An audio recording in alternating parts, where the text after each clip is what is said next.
नमस्कार मंडळी, मी दिव्या तुमचं सगळ्यांचं आपल्या चॅनलवरती अगदी मनापासून स्वागत करते। तर आज मी करणार आहे पूर्ण किचनची डीप क्लीनिंग। रोज थोडी थोडी जर किचनची क्लीनिंग करत राहिलं ना तर जास्त डीप क्लीनिंगची गरज पडत नाही, पण कधी कधी प्रत्येक कोपरा पण क्लीन करणं तितकंच महत्त्वाचं असतं। छोट्या छोट्या क्लीनिंग हॅबिट्समुळे किचन नेहमी स्वच्छ राहतं, पण कधी कधी सगळ्या वस्तू बाहेर काढून पूर्ण क्लीन केलं की वेगळंच सॅटिस्फॅक्शन मिळतं। रोजची स्वच्छता तर होतेच, पण पावसाळ्यापूर्वी जर अशी किचनची डीप क्लीनिंग केली की किचन क्लीन आणि ऑर्गनाइज राहतं। तर स्टेप बाय स्टेप मी किचनची क्लीनिंग कशी करते तर हेच मी तुमच्यासोबत आज शेअर करणार आहे, तर व्हिडिओ शेवटपर्यंत नक्की बघा। तर अगोदर मी पूर्ण किचन मधले जे डब्बे आहेत स्टीलचे तर ते अगोदर बाहेर काढले।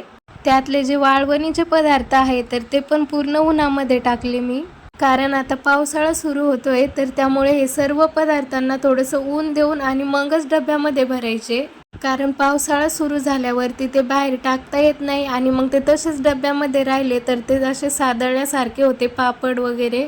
त्यामुळे पावसाळा सुरू होण्या अगोदरच सर्व पदार्थांना एकदा चांगलं ऊन देऊन घ्यायचं, म्हणजे वर्षभर टेन्शन राहत नाही। आपली किचनची अशी क्लीनिंग तर चालूच असते, पण वर्षातून एकदा किंवा दोनदा अशी डीप क्लीनिंग करणं खूप गरजेचं आहे। तर अगोदर मी पूर्ण स्टीलचे डबे बाहेर नेऊन त्यातले सर्व पदार्थ काढून ते उन्हात वाळू घातले आणि आता या ज्या बरण्या आहेत तर त्या काढते मी। बरण्या खाली काढून त्यातले जे पदार्थ आहेत तर ते मी अशा छोट्या छोट्या कॅरी बॅग मध्ये भरून ठेवले, कारण मग पुन्हा बरण्यांमध्ये भरायला आपल्याला सोपं जातं। आपण जेव्हा डीप क्लीनिंग करतो ना तर तेव्हा पसारा असा स्टेप बाय स्टेप काढला की जास्त गोंधळही होत नाही आणि आपली धांदली उडत नाही, त्यामुळे पसारा थोडा थोडाच काढायचा। जसं की मी अगोदर स्टीलचे डब्बे काढले, त्यानंतर मग ते रिकामे केले आणि आता हे बरण्या काढते।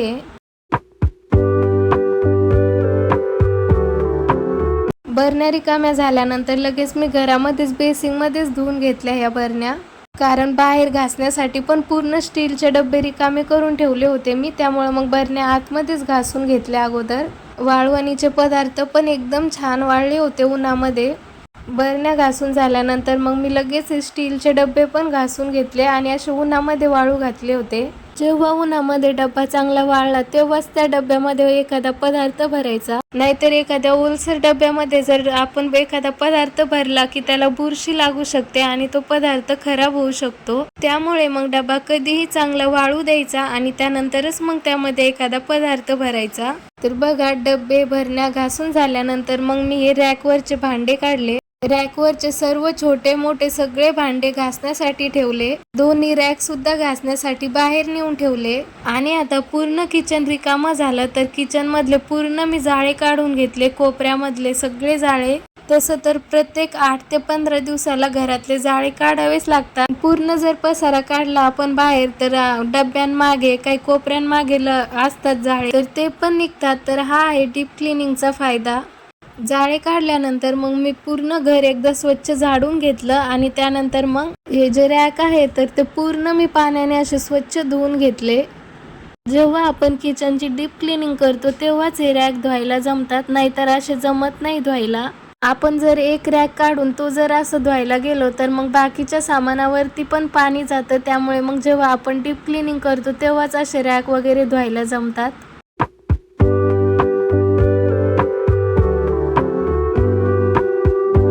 तर बघा, अशा प्रकारे मी किचन वटा बाकीचे रॅक वगैरे सगळं स्वच्छ धुवून काढलं आणि बराच वेळ किचन असं रिकामच ठेवलं मी सुकण्यासाठी। तोपर्यंत डबे पण एकदम छान वाळले होते, तर ते पण एका रूम मध्ये आणून ठेवले आणि काही काही डब्यांमधलं सामान मी इकडे पण रूम मध्ये ठेवलं होतं काही। आणि हे इकडे 2 रॅक मधले भांडे ते पण बाहेर सुकण्यासाठीच ठेवले होते। हे भांडे पण उन्हामध्ये जेव्हा खणखण वाळतील तेव्हाच ते रॅकला लावायचे, ओले भांडे रॅकला लावायचे नाही, त्यामुळे रॅक गंजतो किंवा खराब होतो। तर बरण्या एकदम छान वाळल्या होत्या, तर कोणत्या बरणीमध्ये कोणतं सामान आहे तर मी ते सर्व बरण्या भरून ठेवल्या। आपण डीप क्लीनिंग करायच्या वेळेस सर्व पसारा तर बाहेर काढतो, तो स्वच्छ धुवून पण काढतो, कोणतं सामान कशामध्ये होतं आणि जिथल्या तिथे वस्तू ठेवायला खूप डोकं लावावं लागतं। याच्यामध्येच आपला बराचसा वेळ निघून जातो। आता हे रॅक पण एकदम छान वाळले होते, तर त्यानंतर मग मी रॅक वरती पण पूर्ण पेपर टाकून घेते अगोदर। कधी रॅक वरती खाली पेपर टाकायचे आणि त्यानंतरच मग डबे ठेवायचे, कारण मग रॅक जास्त खराब होत नाही, चिकट होत नाही आणि धूळही बसत नाही। जी धूळ बसायची ती पेपर वरतीच बसून जाते आणि पेपर आपण 1-2 महिन्याला सहज बदलू शकतो। त्यामुळे रॅक वरती पेपरच टाकायचे आणि त्यानंतरच मग डबे ठेवायचे। ह्या रॅक वरती तर पेपर टाकणं खूप गरजेचं आहे, कारण आपल्याला डेली यूज साठी लागणारे सर्व भांडे या रॅक वरतीच असतात। एखाद्या वेळेस स्वयंपाक करायच्या वेळेस आपल्याला एखादं जर भांडं लागत असलं तर आपण तशाच हाताने घेतो, त्यामुळे मग रॅक खराब होतात आणि असे पेपर टाकलेले असले की काहीच टेन्शन राहत नाही। मग पेपर टाकून झाल्यानंतर मी डबे लावण्याऐवजी रॅक मधले भांडेच लावून घेतले, कारण या बारीक भांड्यांचा आहे ना तर खूप पसारा दिसतो आणि जागा पण खूप गुंतलेली असते। त्यामुळे मग मी अगोदर हे रॅक वरचे छोटे छोटे भांडे सर्व लावून घेतले व्यवस्थित।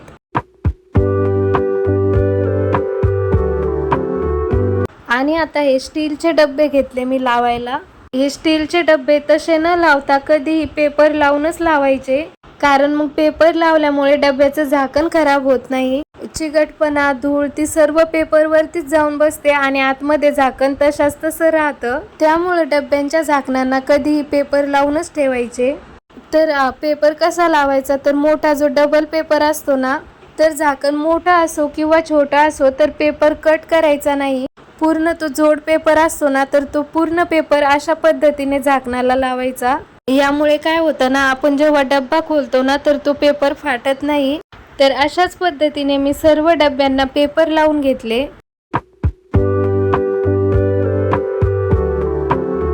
सर्व डब्यांच्या झाकणांना पेपर लावून झाल्यानंतर मग सुरुवात केली आहे पदार्थ भरण्यासाठी। कुरडई, पापड मग हे सर्व मी डब्यांमध्ये भरून ठेवले।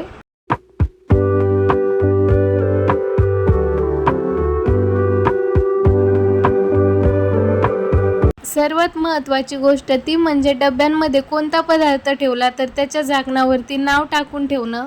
आपण काय करतो ना, डब्यांमध्ये कुरडई, पापड वगैरे भरून ठेवतो, काही दिवसांनंतर ते काढायला जातो तर आपल्या लक्षात राहत नाही की कोणत्या डब्यामध्ये काय भरलेलं आहे आणि आपण मग सगळेच डब्बे खोलून बघतो। तर यामुळे काय होतं, वारंवार हात लागल्यामुळे डब्बे पण खराब होतात, झाकणाला लागलेले पेपर मग ते पण फाटायला लागतात। त्यामुळे कधीही डब्यामध्ये पदार्थ भरला की पेनाने असं छोट्या अक्षरामध्ये नाव टाकून ठेवायचं, जे की कोणाला कळणार सुद्धा नाही। तर बघा, अशाच पद्धतीने मी सर्व डबे भरले आणि डब्याच्या झाकणावरती कोणत्या डब्यामध्ये कोणता पदार्थ आहे तर त्याचं नाव टाकलं।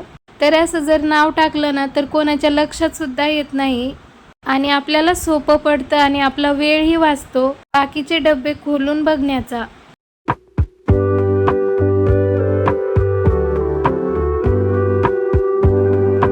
तर असं करते मी किचनचं step by step deep cleaning.